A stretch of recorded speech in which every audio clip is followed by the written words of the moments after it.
자, 민간 위탁을 한다는 것은 아까도 주인 대리인 관계 나왔죠.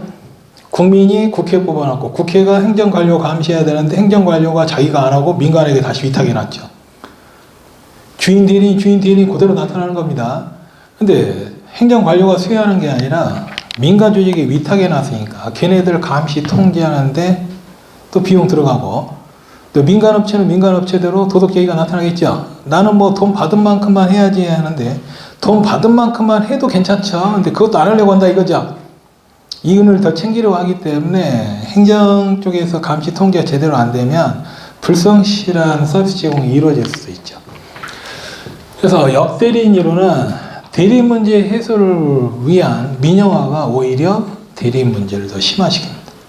자, 정보의 비대칭성 문제는 민영화하면 더 커지나요, 줄어드나요? 커집니다. 왜? 자, 공공 부분에서 제공할 때는 여러 가지 행정 통제 장치도 마련해 돼 있다 있죠. 정보의 균형화 장치도 있고, 정보 공개 청구도 할 수 있고. 자, 그런데 민간 기업이 제공할 때는 그걸 할 수가, 민간 기업에게 정보 공개 청구 됩니까? 안 되죠. 그래서 충분하게 감시 통제도 안 되고 정확한 정보가 없다 보니까 소비자는 더 불리할 수밖에 없습니다.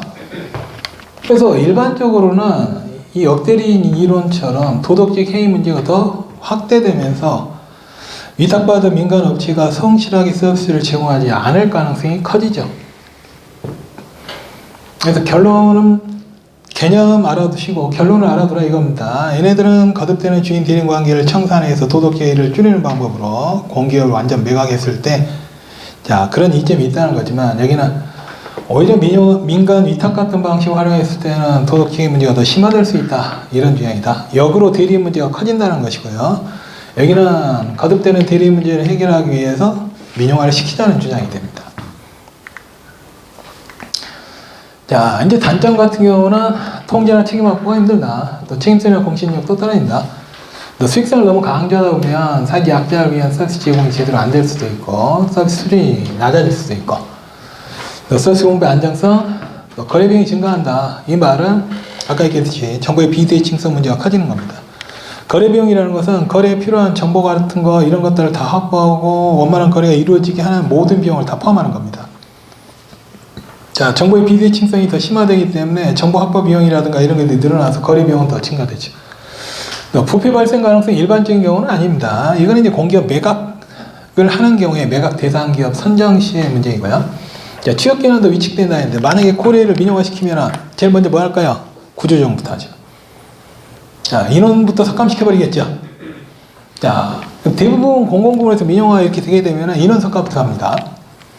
자, 그러면 그만큼 일자리 수가 줄어들겠고요. 또 크림 스키밍이라는 것은 탈지 현상 이렇게 번역하기도 하는데 직역한 거죠. 지금 우유에서 크림을 제거해버린 겁니다. 맛없어지죠. 자, 이거를 적절하게 우리말로 번역하면 단물 빼먹기입니다. 서로 단물만 빼먹으려고 합니다. 정부 쪽에서는 이익이 되는 사업들 넘기려고 할까요? 아니죠. 크림을 자기가 먹으려고 하겠죠. 안 주고. 자, 반면에 민간업체는 그러면 걔네들도 이익이 되는 것만 인수하려고 하겠죠. 그래서 적자 공기업은 매각되지 않고 흑자 공기업만 매각되는 문제가 생기고요. 또 흑자 공기업 민영 후에도 민간업체들이 흑자 나는 부분만 운영을 하고 적자 나는 부분은 폐지하려는 성향들이 크다 이거죠. 이게 있기 때문에 그래서 아까 교차보조 방식 쓴다 했죠. 흑자 노선, 적자 노선 같이 해서 패키지로 민영화 시키죠. 그러면 자, 흑자 부분에서 얻은 수익으로 적자 부분 보전이 될 테니까